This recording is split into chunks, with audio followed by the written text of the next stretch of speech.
আপোনালোক সকলোকে ৰঙালী বিহুৰ শুভেচ্ছা আৰু মৰম জনাই মোৰ আন এটি ভিডিঅ' আৰম্ভ কৰিছোঁ। মই আজি আপোনালোকক দেখাম আমাৰ ঘৰত গৰু বিহু কেনেকৈ পাতিলোঁ। আহক ভিডিঅ'টো চাওঁ। এয়া হৈছে বাঁহৰ গৰু চাটৰ বাবে থোৱা লাও বেঙেনা, আৰু আমাৰ গৰু এজনী আছে, সেইবাবে আমাৰ এনেকৈ চলি যাব, এডাল চাট বনালেই হৈ যাব। গৰুৰ বাবে এনেদৰে গৰু চাট সাজি ল'লোঁ। আপোনালোকেও এনেকৈও সাজে চাগে, হয়তো মোৰ ইমান শুদ্ধ নহ'বও পাৰে, কাৰণ এইবাৰ মোৰ প্ৰথম সৰুৰ পৰা আমাৰ ঘৰত গৰু নাছিলেই। এইবাৰহে প্ৰথম গৰু আছে, আৰু এইবাৰহে প্ৰথম এনেদৰে গৰু চাট সাজিছোঁ আৰু গৰু বিহু পাতিছোঁ। এনেই বাৰু গৰু নাথাকিলেও আমি জাক দিওঁ, কিন্তু এনে গৰু নথকাকৈয়ে হৈ আছিলে। এইবাৰ প্ৰথম গৰু আছে আমাৰ ঘৰত, সেইকাৰণে ভাবিলোঁ ভিডিঅ'টো বনাওঁ। যদি ভুল হয় আপোনালোকে শুধৰাই দিব। আপোনালোকে বাৰু গৰু চাটত কি দিয়ে জনাবচোন। মই দিছোঁ, মায়ে মোক যেনেদৰে কৈছে মই তেনেকৈ পাচলিবোৰ দিছোঁ। লাও বেঙেনা জিকা আৰু তিতা কেৰেলা দিয়া নাই, দিবলৈ মানা কৰিছে, আৰু হালধি থেকেৰা এইবোৰে আছে।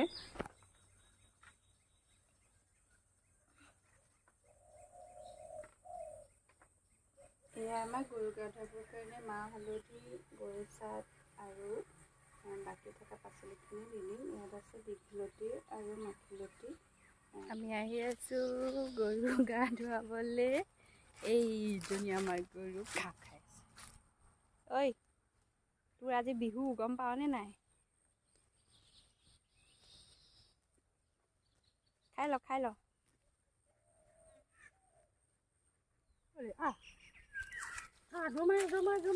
মোৰ লগত কি দৌৰ মাৰে গৰুজনীও। এইজনী আমাৰ গৰু, আৰু এতিয়া গা ধুইছে। তাইৰ গাত মায়ে মাহ হালধি সানিছে, ফুট দিছে প্ৰথমতে। ময়ো সানি দিম মাহ হালধি। পিছে আপোনালোকে এইবাৰ বিহুত হুঁচৰি গাবনে? মই গাম, কিন্তু আপোনালোকক দেখাম, চাই থাকিব মোৰ ভিডিঅ'বোৰ।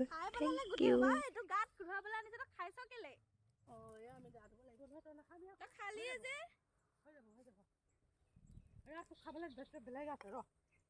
তোক খোৱা বস্তু বেলেগ, গা ধুই ল আগত। গোটেই মাহ গোবা খাই পেলালি তই, হা?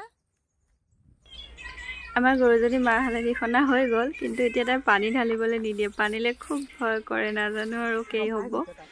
আহক আপোনালোকে চাই থাকক। পলাইছ কেলে তই? দূৰৰ পৰা ঢালিব লাগিব। এয়া মায়ে যিমান পাৰে ধুৱাবলৈ চেষ্টা কৰিছে, তাই ইফালে পলাইছে, এবাৰ সিফালে পলাইছে। লাষ্টত এয়া যাবগৈ আৰু ক'ৰবালৈ এতিয়া।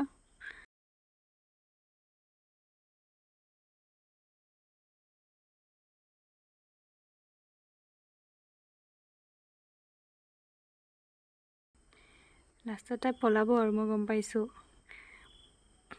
পলালে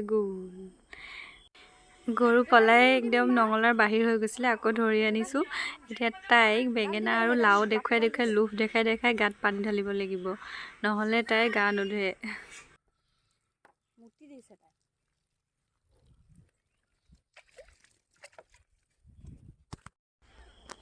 পুখুৰীত তাইক গা ধুৱাবলৈ অসুবিধা হ'ল, সেইবাবে মই পানী লৈ আহিছোঁ টিঙত, আৰু পানী দি এনেকৈ ধুৱাম, কাৰণ তাই বহুত পানীলৈ ভয় কৰে নেকি নাজানো।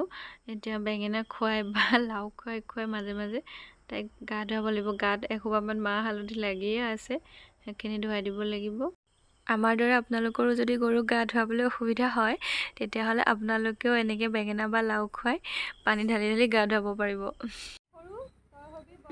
গা ধোৱা হৈ গ'ল। আমি এনেদৰে লাও খা বেঙেনা খা, দিনে দিনে বাঢ়ি যা, বা বছৰে বছৰে বাঢ়ি যা, মাৰে সৰু বাপেৰে সৰু, তই হবি বৰ বৰ গৰু, এইবোৰো গালোঁ বাৰু।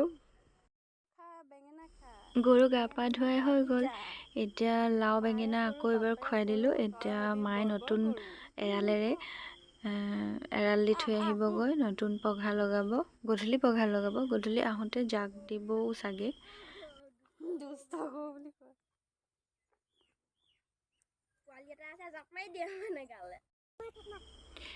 গধূলি এয়া গৰু আহিল ঘৰলৈ, জাক দিয়া হৈছে। ধোঁৱাখিনি গৰুক গাত লগাকৈ, যাতে মাখি নহয় বা একো বেমাৰ আজাৰ নহয়, তাৰ বাবে জাক দিয়া হয়। গৰুৰ কাৰণেও ভাল, বা মানুহৰ ঘৰৰ কাৰণেও ভাল বুলি কয়, কাৰণে জাক দিয়া হৈছে। তাৰপিছত মায়ে নি গৰু গোহালিত বান্ধিব নতুন পঘাৰে সৈতে, পিঠা দিব খাবলৈ, আৰু কিবা কিবি কৰা আছে। মোৱা মাছৰ খিনি মানে মোৱা মাছ তিয়াই থোৱা আছে, পানীখিনি দি ভৰিও ধুৱাব। আহক আমি চাই থাকোঁ। এয়া হৈছে মোৱা মাছৰ পানী, সেইখিনি দি ভৰি ধোৱা হৈ গ'ল। এতিয়া মায়ে পিঠা দিছে খাবলৈ। আজিলৈ গৰু বিহু ইমানেই। মোৰ ভিডিঅ'টো যদি চাই ভাল পাইছে লাইক কৰি দিব আৰু মোৰ চেনেলটো ছাবস্ক্ৰাইব কৰি দিব। ধন্যবাদ।